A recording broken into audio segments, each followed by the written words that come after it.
형제들아 더욱 힘써 너희 부르심과 택하심을 굳게 하라. 너희가 이것을 행한즉 언제든지 실족하지 아니하리라. 이것 이치하면 우리 주 곧 구주 예수 그리스도의 영원한 나라에 들어감을 넉넉히 너희에게 주시리라. 아멘.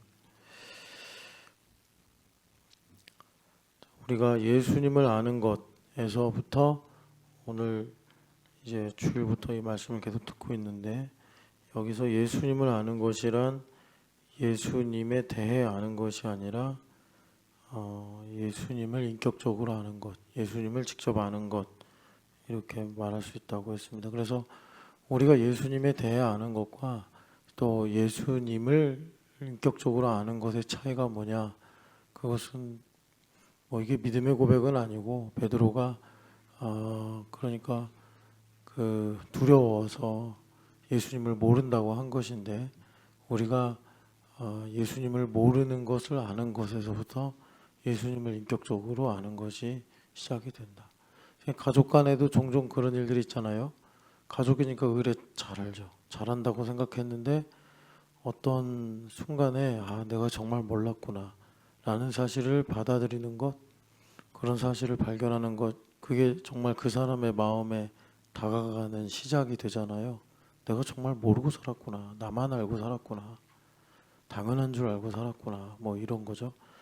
그런데 이 예수님을 아는 것에서도 바울 사도의 이런 이제 그 스토리를 보면은 여러 굴곡이 있는데, 다른 사도들은 다 도망가서 숨어버려서 그런 일이 없었고, 베드로 사도는 그래도 예수님 앞에 호언장담한 게 있어서 대제사장의 뜰까지 갔다가 그냥 인간적으로 말하면 험한 꼴을 당한 건데, 거기서 자기는 예수님을 도저히 알지 못한다고 부인을 하고서 이것이 다만 비겁한 변명일 뿐만이 아니라 정말 진실이구나, 내가 예수님 모르고 살았구나, 그러면서 이제 3년 6개월을 두고 회개하는 일이 일어난 겁니다.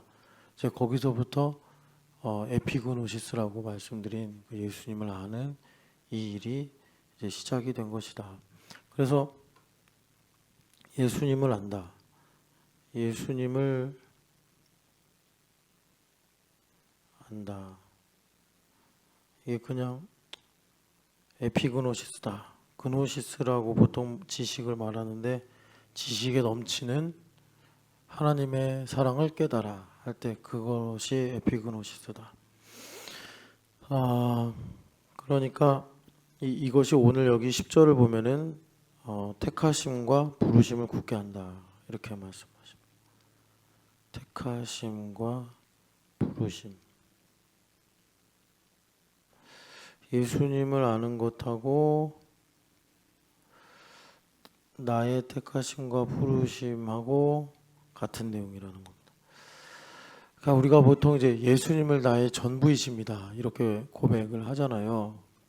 예수님 나의 주인이십니다라는 말과 같은 내용일 텐데, 그냥 우리가 감정적으로 예수님 너무 뜨겁게 사랑해서 할 수도 있는 말이겠지만, 사실적으로 예수님께서 나의 인생의 길 되시기 때문에, 그래서 예수님께서 택하심을 내가 어디로부터 왔는지와 부르심을 내가 어디로 가는지로 이렇게 말씀하셨어요.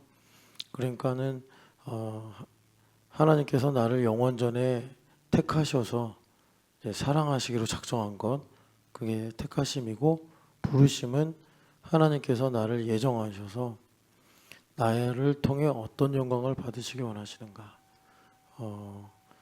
이제 그걸 보통 기업이다 이렇게도 말씀하는데, 이제 이러한 사실들이 예수님을 알면 알수록 보이고, 또 여기 말씀대로 더 단단해지게 된다는 것입니다.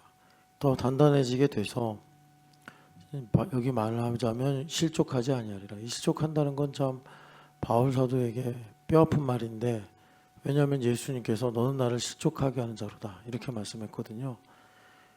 그러니까 바울 사도는 이게 아주 잊혀지지 않은 예수님의 교훈인데, 언제 실족한다라고 예수님 말씀하셨냐면, 사람의 일하고 하나님의 일하고 헷갈릴 때, 너무 사람의 일이 진짜 같고 너무 피부에 와닿으니까 하나님의 일은 전혀 생각도 못하고 사람의 일만 주구장창 베드로가 매달렸단 말이에요. 그게 옳다고 생각했고 그게 참이라고 생각한 거예요. 그런데 예수님께서 그런 베드로에게 착하다, 뭐 잘한다 이렇게 말씀 안 하시고 사탄아 내 뒤로 물러가라 너는 나를 넘어지게 하는 자로다, 실족하게 하는 자로다 이렇게 말씀했단 말이죠. 그러니까 베드로는 그런 의사가 없었는데 그 누굽니까? 바울 사도가 한 말대로 내가 원하는 것은 하지 않고 도리어 원하지 않는 미워하는 일을 하는구나 이런 일이 생긴 거예요. 자기 안에 감춰진 그 다른 한 법에 의해서. 그래서 하나님의 일을 반대하는 이 사탄의 하수인 일을 했다는 거죠. 그런데 택하심과 부르심을 굳게 하면 내가 어디로부터 왔는지와 어디로 가야 하는지를 내가 알게 되면 그런 실족하는 일을 우리가 피할 수 있다. 주님께서 말씀하시는 것입니다. 그래서 그 다음에 11절 보면은 하나님 나라에 들어가는 것을 넉넉히 너희에게 주신다. 이렇게 말씀해요. 그러니까 그 데살로니가 교회에다가 아니지 그 루스드라에 바울 사도가 갔을 때 바울 사도를 제우스라고 하고 그 누구자 바나바를 에르메스라고 그랬나요?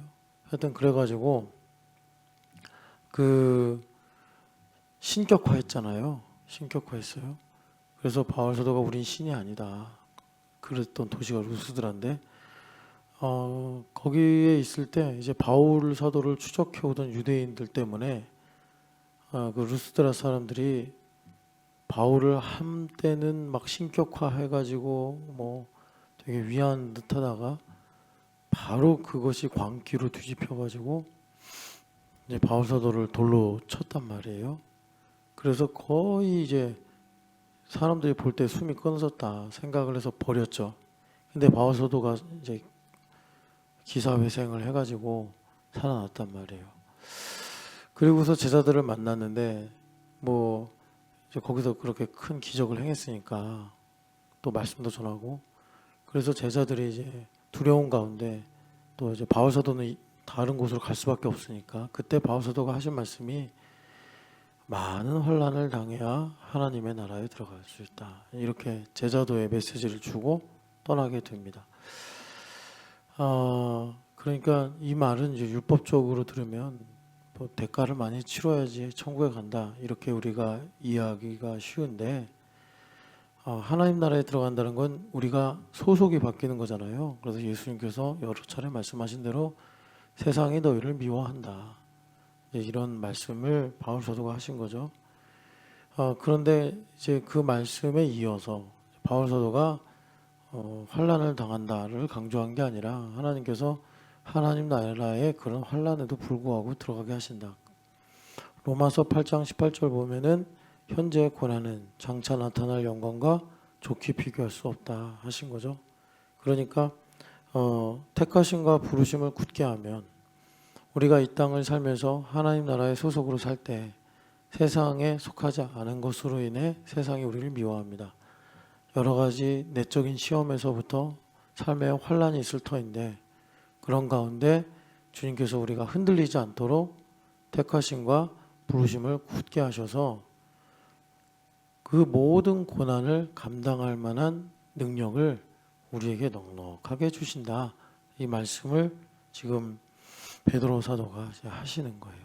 자, 그래서 예수님을 아는 것은 그냥 한 인간을 아는 정도가 아니에요. 이분은 위대한 하나님이시고 또 그리스도이시기 때문에 우리에게 그냥 다정한 분, 뭐 좋은 분 정도가 아니라 모든 인류의 길이 되실 수 있는 역사적인 분이고 또 우리가 너무 많이 사용하고 많이 듣다 보니까 좀 그 말의 무게가 그냥 평범해졌는데 구세주이십니다. 구세주.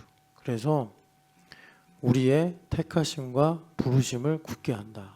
내가 예수님을 아는 것은 뭐 좀 이해하기 쉽게 다른 말로 표현하면 인생의 깊이가 달라진다. 그 깊이가 깊어진다라고 하면 사람이 바뀌잖아요.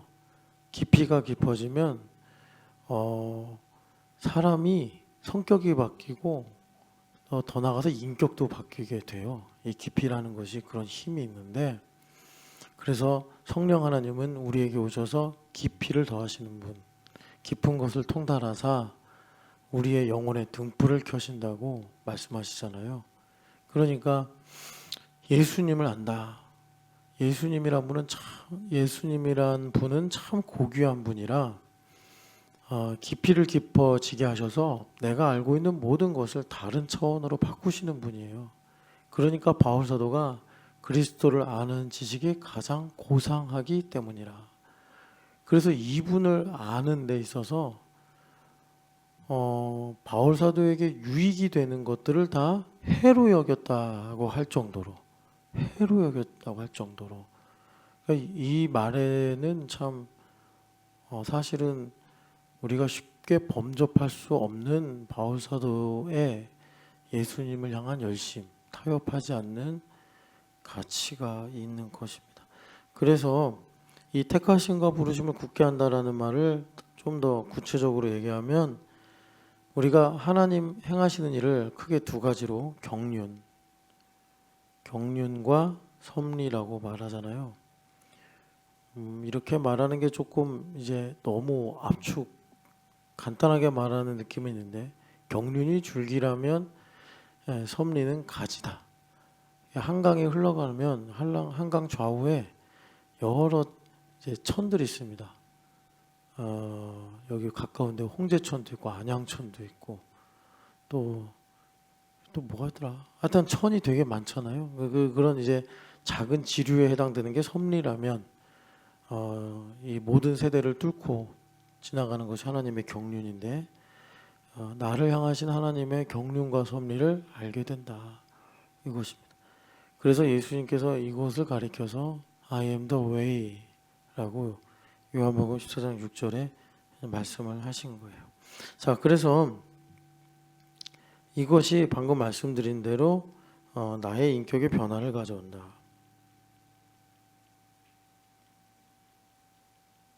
그래서 우리가 경건의 능력을 믿는다는 것은 하나님께서 나의 삶에 어떤 새 일을 행하시는 데 있어서 그 트리거가 되는 게 내 인격의 변화다. 내가 변화가 안 되고 기도를 열심히 한다.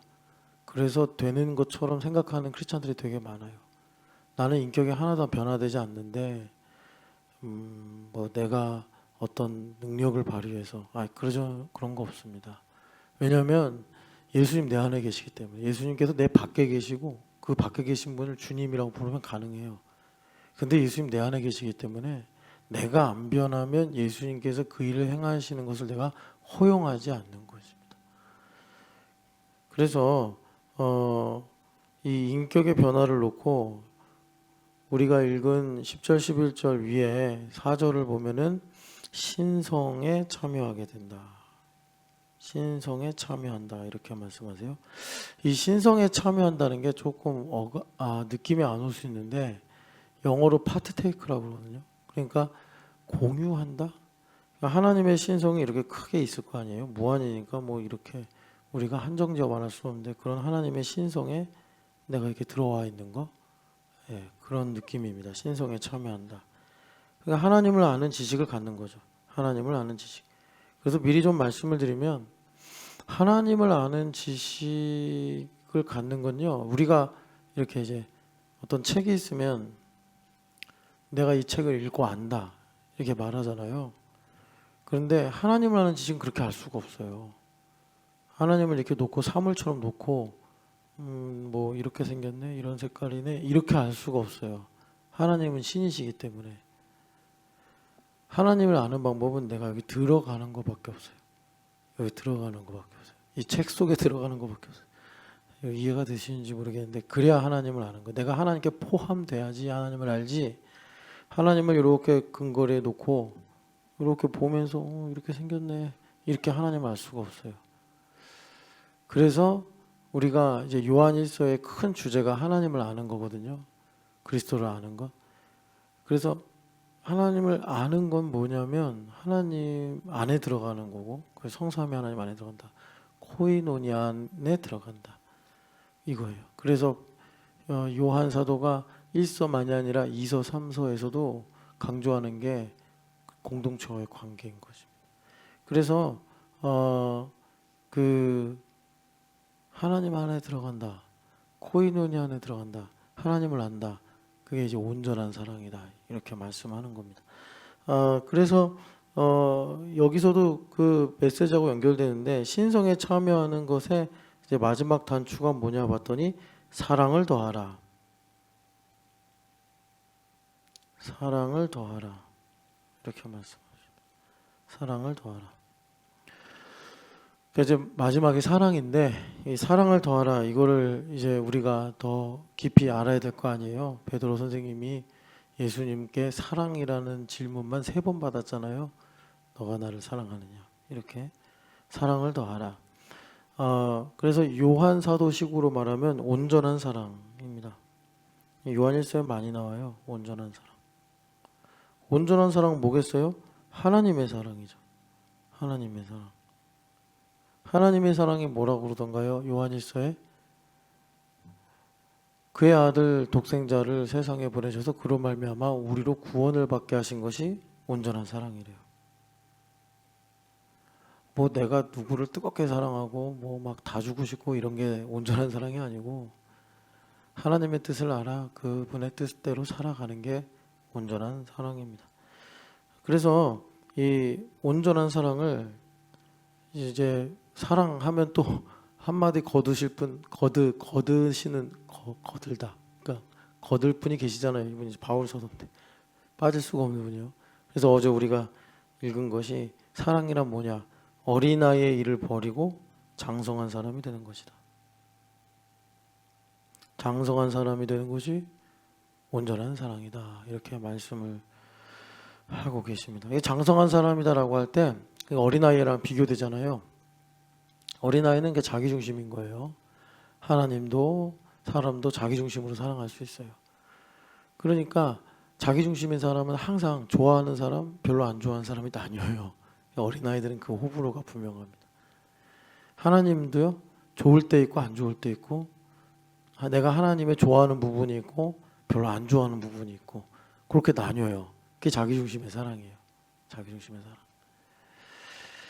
그래서 이걸 좀 이제 적용적으로 바꿔서 말하면, 항상 어린아이는 여러분 되게 재밌는 게, 아는 것도 없으면서 어린애들 있잖아요. 키우다 보면 항상 옳고 그름을 되게 중요하게 따집니다. 아는 것도 없으면서 애들 보면 항상 내가 맞잖아, 쟤는 틀리잖아, 이 얘기를 항상 해요. 옳고 그름. 그 율법주의자들은 항상 이런 어린아이 같은 말을 하는 거예요. 장성한 사람은 그 레미제라블에도 나오지만 살리는 것에 중점을 둡니다. 살리는 것에 중점. 그래서 그 장발장하고 대비된 사람 누구죠? 마지막에 자살하는 사람, 장발장을 계속 잡으러 다니다가 결국은 몸을 투신한 사람, 그 사람이 그 옳고 그름의 대명사. 살리는 것에 중점을 두는 것이 이제 장성한 사람. 그래서 부모님은 항상 살리는 것에 중점을 두죠. 옳고 그르는 게 아니라 이 아이를 살리기 위해서 때로는 이 회초리도 들고 때로는 칭찬도 하고 이렇게 하는 겁니다. 그래서 사랑을 더하라 이렇게 말씀하시는데, 오늘 그래서 이 사랑을 더하라, 그것이 이제 예수님을 이제 더 사랑하는 거고, 그래서 예수님을 이제 알게 되는 거예요. 예수님에 대해서 아는 것이 아니라 내가 예수님을 인격적으로 아는 것, 그것이 나의 인생의 지도를 아는 것, 내가 어디로부터 왔는가, 어디로 가는가. 그러니까 어디로부터 왔는가, 어디로 가는가를 여러분 계속 그 문자에 갇혀서, 그럼 나는 어디로부터 왔을까? 이렇게 어디로 가야 하는가, 이렇게 너무 뭐라 그러지, 이런 걸 압박을 느끼면서 생각하지 마시고, 그러니까 어떤 하나하나의 우리들 삶에 이렇게 이제 관계나 사건들이 있잖아요. 그것들을 향한 하나님의 뜻이 무엇인가를 내가 알아가는 것이고, 그 알 수 있는 좀 먼저 방법을 좀 말씀을 드리면, 만족을 해야 됩니다, 여러분. 예수 그리스도로 만족이 안 되는데 내가 하나님을 알 수 있다? 그게 안 돼요. 근데 되게 재밌는 게 뭐냐면 항상 이게 복음이 역설적인 성격을 갖고 있는데 예수 그리스도로 만족한 사람은 갈망을 갖습니다. 더 알고자 하는 갈망을. 참 이게 복음 안에서 죽으면 산다고 하신 이런 진리처럼 버리면 갖는다라고 하신 것처럼 참 이게 그렇게 조화가 되는 역설적 진리예요. 내가 그리스도로 만족하면 그리스도로 갈망해요. 갈망해요. 자, 그래서 여기 이제 5절부터 믿음에서부터 시작이 되는 7절에 사랑까지 가는 이 내용을 좀 보려고 그러는데 이런 것들을 조직 신학에서는 신학이 4개 파트가 있어요. 그 중에 뭐 19세기, 20세기에 신학의 왕 노릇을 한 파트가 조직 신학이에요. 그러니까 조직 신학이 뭐냐면 신학을 좀 철학적으로 조금 이제 20세기 후반에 오면 과학적으로 접근하려고 하는 게 조직 신학입니다. 뭐 진짜 그 말 그대로 시스테매틱 티올로지라고 하는데 여기서 여러 파트가 있어요. 뭐 기독론, 또 뭐 성령론, 뭐 교회론도 거기 들어가고 다 그렇게 부르는 게 다 조직 신학적인 표현들이에요. 근데 그 중에 종교개혁 마치고 가장 그 두각을 관심을 받던 그런 파트가 있는데 그게 이제 구원론입니다. 구원론인데 그래서 거기 성화라는 말, 뭐 칭의라는 말 이런 것들이 이제 거긴 많이 있어요. 그 구원론 중에 구원의 서정이라는 그런 뭐라 그럴까?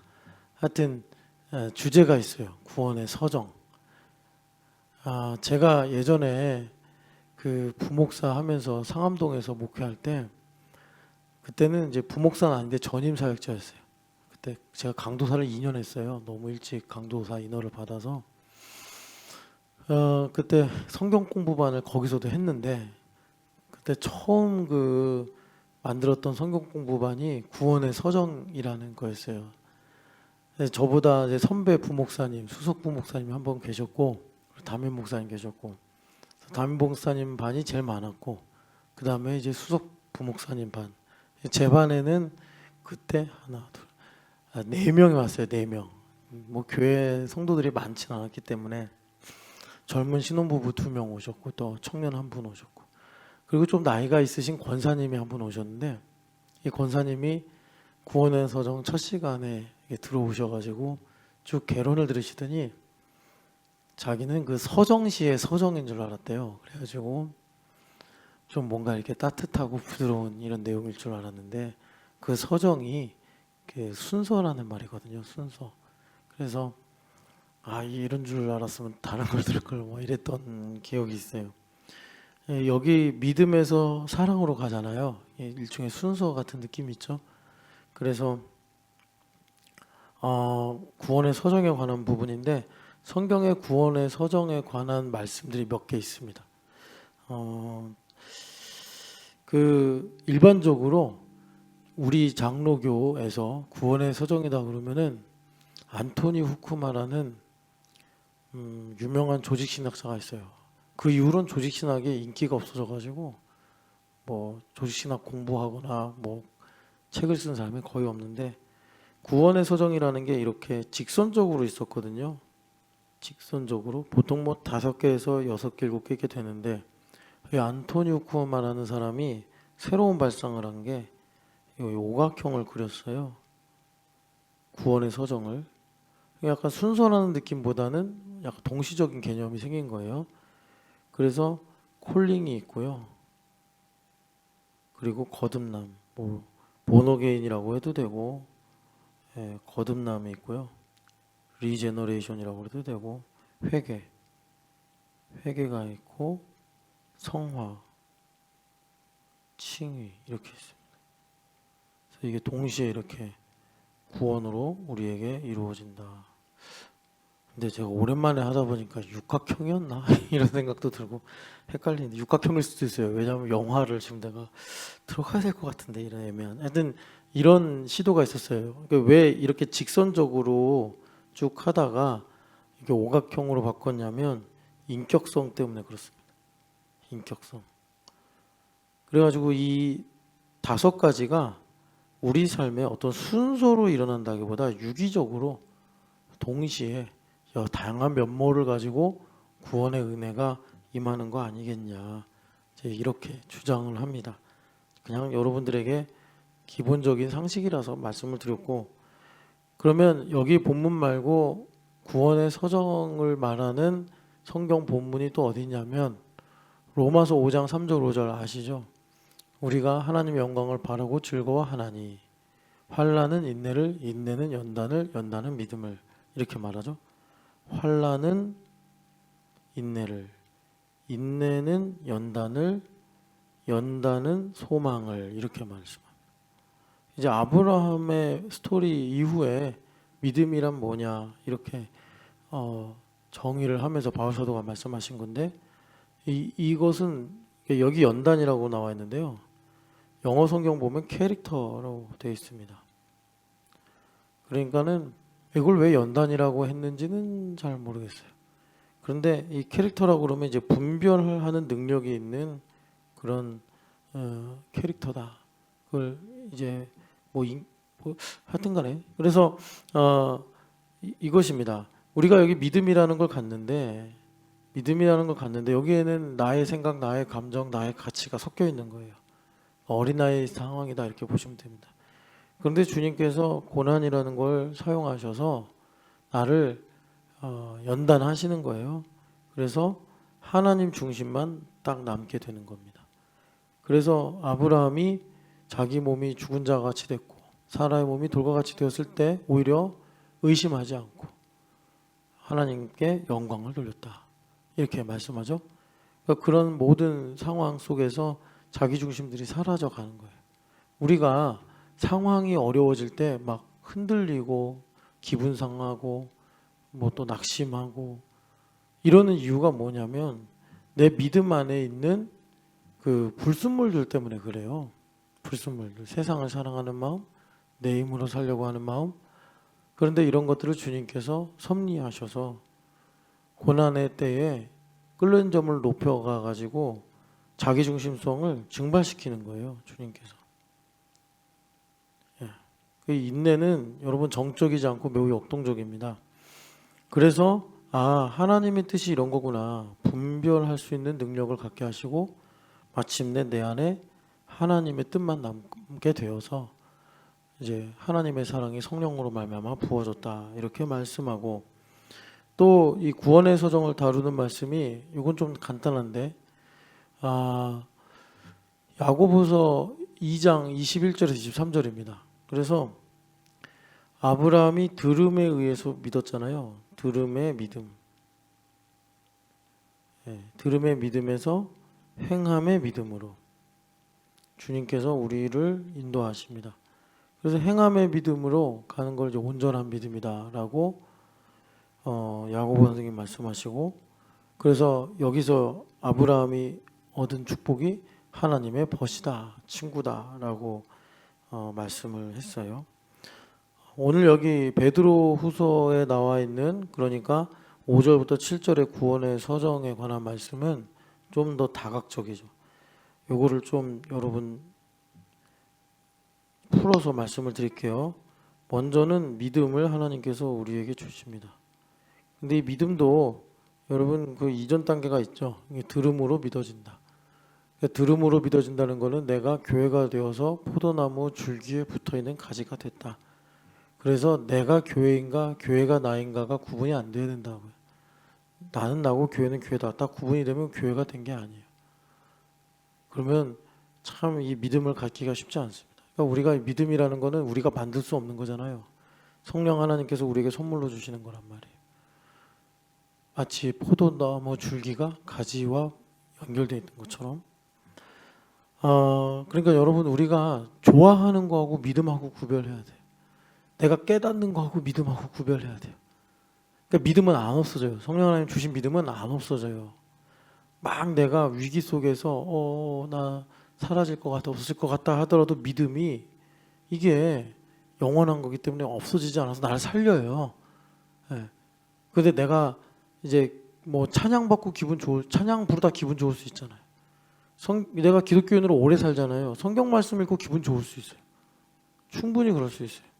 뭐 히브리서에서조차도 여러 가지 영적인 체험도 할 수 있다 이렇게 말하지 않습니까? 그러니까 그런 것들이 믿음이라고 생각하면 안 돼요. 믿음은요, 제가 믿음이 되게 위대하고 어렵다 이 얘기하는 게 아니에요. 믿음은 민화도 유다미도 가질 수 있는 게 믿음이에요. 왜? 성령 하나님 주시면 되는 거니까. 주시면 되는 거니까. 그래서 우리가 많은 고난과 시험을 당하더라도 믿음이 있으면 그 믿음이 나를 다시 진토에서 일으키고 나를 넘어진 데서 다시 세우는 능력을 이제 가지게 되는 것입니다. 근데 그 믿음이 들음에서 난다. 들음에서 난다는 거는 내가 교회가 되어서 줄기의 양분을 먹고 마실 때 성령 하나님께서 내게 선물로 주시는 것이다. 근데 여기 보니까 믿음의 덕을 더한다 이러잖아요. 예. 믿음이 덕을 더합니다. 그러니까 여기 덕을 더한다는 것은 뭐냐면 이제 우리가 봉사를 하는 겁니다. 쉽게 말하면 꼭 봉사만이 덕을 세우는 건 아닌데 건덕한다 그러잖아요. 그러니까 주일학교에서 내가 교사로 아이들 말씀을 가르치는 거면 애들이 좋아하고 기뻐하고 이러잖아요. 그게 교회 건덕을 세우는 거죠. 뭐 요리를 한다든지 청소를 한다든지 이렇게 봉사를 하는 겁니다. 그럼 여기에 그 덕 다음에 지식을 얻는다 그래요. 지식을 얻는다. 여기 지식은 그 베드로 후서에서 다루는 그 지식이 아닙니다. 예수님을 아는 게 아니라 여기서는 뭐냐면 말하자면 히브리서 6장 4, 5절 보면 거기 히브리 기자가 우리가 계속해서 초보에 머물면 안 되고 우리가 완전한 대로 나아가야 된다. 믿음의 진보를 이루어야 된다. 이 말씀을 합니다. 그러면서 이제 경고를 하나 하는데 그게 뭐냐면 너희가 하나님의 은사를 맛보고 성령에 참여한 바 되고 말씀과 내세의 능력을 맛보고 뭐 이런 말씀이 있어요. 그러니까 지식이 그런 겁니다. 성령에 참여한 적 있고 뭐 같이 무슨 뭐 이제 기도를 뜨겁게 한다든지 아니면은 하늘의 은사를 맛보고 내가 교회에서 하나님께서 주신 은사를 가지고 봉사를 한다든지 말씀과 내세의 능력을 맛보고 뭐 그런 이제 말씀의 지식을 깨닫는다든지 뭐 그런 것입니다. 그게 이제 지식을 얻는 거예요. 자, 여기까지는 히브리서에서 말한 것처럼 여기까지는 좀 뭐라 그럴까? 그러니까 히브리서에서 뭐라 그래요? 이렇게 하고서 타락하면 아무것도 아니다. 이렇게 말씀하잖아요. 그러니까 한번 맛보고 이렇게 말하는 거예요. 자, 여기서 어디로 나가야 되냐면 여기서 다음 거 보면은 절제죠. 절제. 그래서 여러분 절제하면은 추상적일까봐 고린도전서 9장 바울 사도의 권리장전을 보시라. 그게 절제다. 그래서 권리장전의 마지막을 보면은 내 몸을 쳐서 복종시킨다. 당연히 쉬어도 되고 뭐 당연히 휴가 가도 되고 당연히 그거 사도 되고 당연히 그렇게 선택해도 된다. 그런데 내가 이제 복음에 있어서 긴장이 있는 거예요. 내가 복음을 전하고 도리어 버림을 받을까 두려워하여 절제한다는 거예요. 바울 사도가. 그러니까 우리가 이제 내세의 능력을 맛보고 말씀의 능력을 맛보고 성령에 참여하고 하늘의 은사를 경험하고 나서 남을 가르치고 남에게 판단하고 이러는 게 지식의 목적이 아니고 하나님의 뜻이 무엇인지를 분별하여 또 다른 버전으로 말하면 고린도 후서 6장에 은혜를 헛되이 받지 말라 하시면서 뭐라고 그러죠? 남들이 하기 싫은 일에 자기가 일꾼으로 자천했다. 이게 이제 절제인 것입니다. 절제. 그래서 말씀을 믿기 때문에 그러니까 이제 바울 사도 스케일로 우리에게 갈 수 없고 뭐 매맞는데 막 이런데 우리가 억지로 갈 수는 없잖아요. 그러니까 나에게 불리한 상황.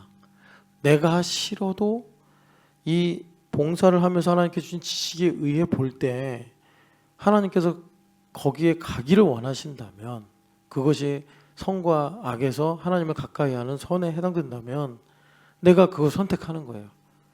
그렇게 될 때 바울 사도가 말씀하시는 것은 하나님의 더 큰 은혜를 내가 경험했다, 이렇게 말씀하죠. 그래서 이 절제 후에 인내를 하며 인내하며. 그래서 방금 이제 고린도후서 6장 4절 말씀을 제가 읽어드렸는데, 그러니까 이제 자기가 그 불리한 상황에 처하는 거예요. 그래서 인내하게 되면 그 다음에 이제 경건으로 이제 나아간다 말씀하세요. 경건으로 나아간다. 그래서 바울 사도가 이 경건의 능력을 부인하는 자들에게서 돌아서라, 이렇게 말씀했는데, 경건의 능력이 뭐냐? 두 예를 드리겠습니다. 고린도후서 6장 7절에 보면은 의의 무기를 좌우에 가진 의의 무기. 그래서 영광과 욕됨으로 그러하였으며 악한 이름과 아름다운 이름으로 그러하였느니라. 그렇게 했더니 속이는 자 같으나 참되고 가난한 자 같으나 모든 사람을 부욕해 하며 아무것도 가지지 않은 것 같으나 모든 것을 가진 자로다, 이렇게 말씀합니다. 의의 무기를 좌우에 가지고. 이 경건의 능력이에요. 다른 성경을 찾아보면은 빌립보서 4장 12절 13절 말씀인데, 12절에 뭐죠? 내가 어떤 상황에도 자족할 수 있는 일체의 비결을 가졌다. 그게 경건의 능력이에요. 내가 어떤 상황에도 없으나 있으나 되나 안 되나 내가 어떤 상황에도 있을 수 있는 일체의 비결을 가졌다. 그래서 바울 사도가 13절에 뭐라고 그러시냐면, 나는 능력 주시는 자 안에서 모든 것을 할 수 있다. 범사에 감사할 수 있고 항상 기뻐할 수 있고 쉬지 않고 기도할 수 있다. 이게 경건의 능력입니다. 그래서 경건 다음에 나오는 것이 이제 형제 우애다라고 말씀하세요. 형제 우애다. 우리가 이제 교회됨을 많이 말하다 보니까 이 형제 우애가 그냥 기본값인 것처럼 우리가 생각하기가 쉬운데, 상당히 그러니까 이 구원의 서정에 보면은 레벨이 높죠. 믿음에서부터 시작이 돼가지고 형제 우애 하면은 빌립보서 2장 3절 그리스도의 마음을 품는 게 뭐라고요? 나보다 남을 낮게 여기고 이것입니다. 뭐 구체적으로 이 형제 우애를 설명한 구절은 에베소서 4장 16절 말씀 기억하시면 되겠습니다. 연결되고 결합이 되어 자라난다. 그래서 우리가 자라남으로써 그리스도의 몸을 세우느니라, 이런 말씀. 우리가 연결되고 결합이 되는 건요, 사실은 뭐죠? 골로새서 2장 19절 보니까 뭐죠? 머리를 붙잡는 거다. 머리를 붙드는 것이다. 그러니까 보이는 것으로는 연결되고 결합이 되는 것이 형제를 우애 있게 사랑하고 섬기는 거예요. 그런데 이게 영적인 배경으로 보면은 머리이신 예수님을 붙잡고 사는 것이다. 형제 우애. 자, 그렇게 될 때 이제 마지막으로 사랑. 이 사랑을 아까 전에 하나님의 사랑, 온전한 사랑, 또 뭐라고 그랬죠? 지나갔네. 하나님의 사랑, 온전한 사랑, 그리고 장성한 사람. 자, 그래서 여기 사랑. 그러니까 이 사랑은 예수님과 나와의 인격적 관계 실체에서 바울 사도가 갈라디아서 6장 17절에 나는 그리스도의 흔적을 가졌다. 이렇게도 말씀하셨고, 그리고 이 사랑을 더하라고 할 때 사랑은 뭐냐면 예수님 자체가 사랑이시잖아요. 그러니까 내 안에 계신 예수님, 내 안에 계신 예수님과 교회를 가리켜서 만물을 충만하게 하시는 이에 충만합니다 그랬잖아요. 그러니까 예수님은 만물에 충만해 계신단 말이에요. 만물을 충만하게 하시는 예수님.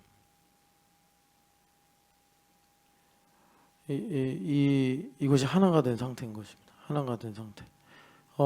그래서 내 안에 계신 예수님과 만물을 충만하게 하시는 예수님이 하나가 됐다는 건 뭐냐면 결과적으로 나의 택하심과 부르심이 더 깊어지고 길어지고 높아지고 넓어졌다 이렇게 보시면 되겠습니다. 그래서 그 둘 다 예정인데 택하심과 부르심은 내가 예수님을 믿는 믿음의 분량과 비례되고 택하심은 이런 겁니다. 에베소서에서 이 두 가지를 많이 강조하는데 하나님께서 나를 사랑하셔서 예정하심으로 택하신 것. 그래서 우리가 상황이 어떻든지 간에 로마서 8장의 말씀대로 그리스도의 사랑, 그리스도 안에 있는 하나님의 사랑에서 그 무엇도 우리를 끊을 수 없다. 그러니까 능력 주시는 자 안에서 내가 모든 것을 할 수가 있는 거예요. 낙심하지 않고 두려워하지 않고 그럴 수 있는 거예요. 그러면서 부르심은 뭐냐? 그의 결정대로 일하시는, 그의 뜻의 결정대로 일하시는 이의 계획. 그게 이제 부르심을 굳게 하는 겁니다. 하나님의 섭리가 무엇인지를 알고 그 섭리를 따라가는 것. 그래서 예수님이 내 안에도 계시고 그래서 나의 만족이 되시고 동시에 나의 삶에 내 몸 바깥으로 내 모든 삶에 충만하신 거예요. 충만하신 거예요. 예, 이것이 여기 1장 7절에 말씀하시는 사랑을 더하라 이렇게 말씀하시는 겁니다. 그래서 이렇게 될 때 주님께서 우리에게 그 하나님의 나라에 들어감을 넉넉하게 주시리라 하신 이 말씀이 이제 이루어지는 거죠. 그러니까 우리가 이제 하나님 나라에 들어가려면 주님 말씀대로 많은 고난을 당해야 되는데 고린도전서 10장의 말씀처럼 감당할 만한 시험만 주시고 또 우리에게 피할 길을 주셔서 그러니까 그 말은 무슨 말이냐면 뭐 고난을 없애게 해주시고 없애주시고 이런 게 아니라 그 고난 중에 하나님의 선하신 뜻이 무엇인지 내가 깨닫고 발견할 수 있는 믿음과 지혜를 주셔서 우리로 고난을 고난 때문에 시험에 들지 않고 오히려 그 고난 가운데서 믿음의 진보를 이룰 수 있도록 주님께서 우리를 인도하시더라라는 것입니다.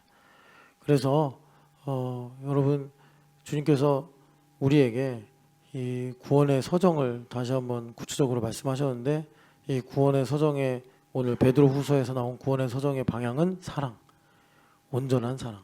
그러니까 온전한 사랑이 뭐냐면 요한일서 4장을 한번 보시겠어요? 요한일서 4장 19절입니다. 19절 요한일서 4장 19절 같이 읽어보겠습니다. 우리가 사랑하면 그가 먼저 우리를 사랑하셨습니다. 아멘. 자 10절도 읽어볼까요? 사랑은 여기 있으니 우리가 하나님을 사랑한 것이 아니요 하나님이 우리를 사랑하사 우리 죄를 속하기 위하여 화목제물로 그 아들을 보내셨습니다. 아멘. 그러니까 여러분 우리한테 사랑이 있어요? 없어요. 사랑 없어요. 우리 사랑이 있다고 속이지 마요. 사랑 없어요. 사랑은 하나님께만 있는 거예요. 예. 자 그러면 사랑은 뭐예요? 먼저 사랑하는 거래요. 먼저 사랑하는 게 뭐죠? 우리한테 주님께서 말씀하신 것이 그래서 원수를 사랑하라 이렇게 하신 거예요. 원수를 사랑하라. 그게 진짜 사랑이라고. 내 가족, 내가 좋아하는 사람 사랑하는 거 그건 사랑이 아니라 예수님이 이렇게 말씀하셨잖아요. 이방인도 그렇게 하지 않냐. 이방인도 이렇게 하지 않냐. 다 나의 유익을 위해 사랑하는 거지 뭐 거기에 그 뭐 영원하고 참된 사랑이 있냐. 원수를 사랑하라. 그래서 우리가 그 하나님의 사랑이 뭔지를 배우는 거예요. 하나님의 사랑이 참 사랑인데 여기 참 사랑이라는 말씀도 나오는데 제가 지금 딱 눈에 안 들어오네요. 참 사랑이 뭐겠어요? 처음부터 끝까지 그냥 일관된 사랑이라는 거예요. 그런데 그 하나님으로부터 온 사랑이고 내 안에 하나님으로부터 온 사랑이 있냐 없냐는 내가 원수를 만났을 때 알아요. 원수를 만났을 때 내가 사랑이 흘러나가면 하나님의 사랑이 내 안에 있는 거고 사랑이 흘러가지 않고 마음이 굳어지고 마음이 텅 비어버리면 나 하나님의 사랑이 없구나. 하나님의 사랑이 없다는 게 뭐예요? 하나님께서 주신 독생자가 내 안에 없다는 거예요. 내가 주인데 살고 있다 이렇게 되는 거죠. 그래서 아까 전에 읽은 19절 이하를 보면은 누구든지 하나님을 사랑한다고 하면서 형제를 미워하면 그건 거짓말하는 자니 이렇게 말하는 거예요. 그래서 온전한 사랑은 뭐라고요? 하나님의 사랑, 하나님의 사랑. 하나님의 사랑은 뭐라고요? 사랑할 가치도 없고 사랑해서는 안 되는 원수인 우리를 먼저 사랑하셨다고요. 그게 하나님의 사랑이에요. 하나님의 사랑. 여러분, 그 온전한 사랑으로 나아가는 것이 구원의 서정입니다. 구원의 서정. 그 온전한 사랑을 빌드업하는 것이 교회입니다. 어떻게 빌드업하죠? 믿음으로부터.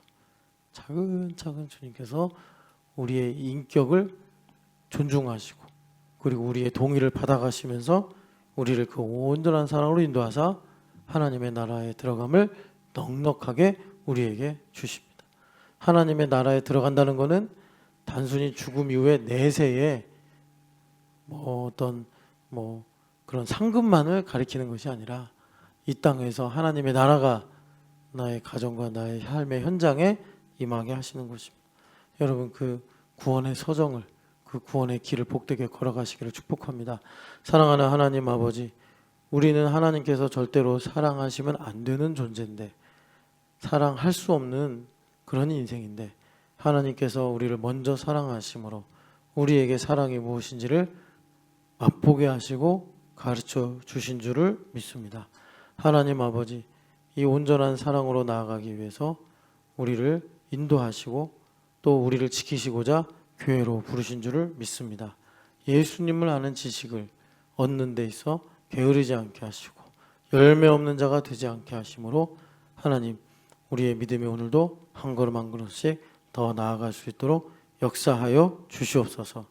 그래서 하나님 아버지, 우리 신촌연합교회 형제자매들이 믿음으로 말미암아 지식을 얻게 하시고 그 지식으로 연단을 받고 경건의 능력과 또 형제의 우애로 말미암아 연결되고 결합이 되어 마침내 하나님의 크신 사랑으로, 참된 사랑으로 나아갈 수 있도록 하나님 역사하여 주시옵소서.